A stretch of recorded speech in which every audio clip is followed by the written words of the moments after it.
After last weekend's shooting here downtown, hundreds are gathering for this year's World Fest, not only for the food and entertainment, but to showcase the best of Louisville.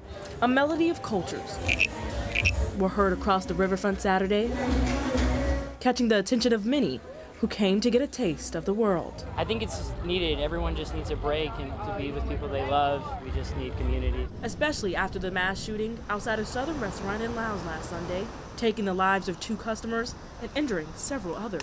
Every single day, we lose some of our population to handgun violence. However, resident Todd Pageant says the city has much more to offer than just crime. Violence isn't always what's around here.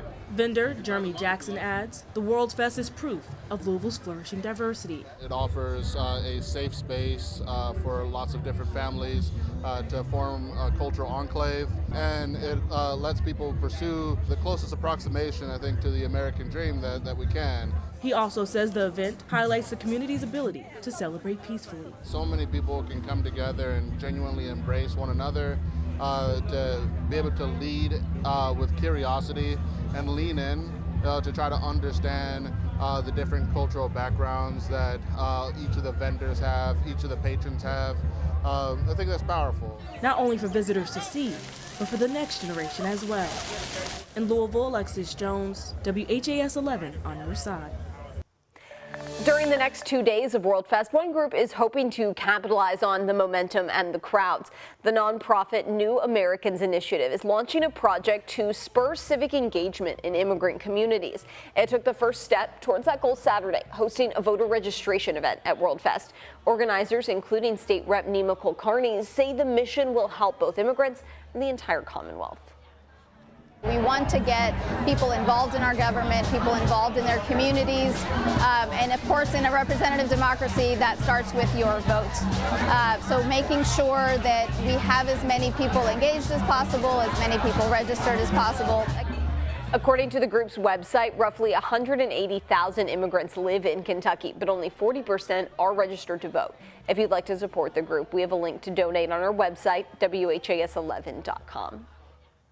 The legal fight over Kentucky's anti-trans law, Senate Bill 150, continues, and the ACLU of Kentucky is back in court. It's requesting a temporary block on the state's gender-affirming care ban while legal proceedings play out. In court Friday, one of the 3 federal judges hearing the case said compassion is a key component on both sides of the argument. I feel like there's compassion both directions. It's not crazy to say there's a compassion component to the other side of this, that maybe this is the kind of thing some people might regret if they do it at age 14, 15. After a recent ruling by the 6th U.S. Circuit Court of Appeals, gender-affirming care for minors is currently banned in both Kentucky and Tennessee. Advocates say the decision does serious harm to young trans people. Attorneys representing Kentucky and Tennessee say states have a right to regulate gender-affirming care as they see fit because of the legal precedent set in the U.S. Supreme Court's 2022 Dobbs decision.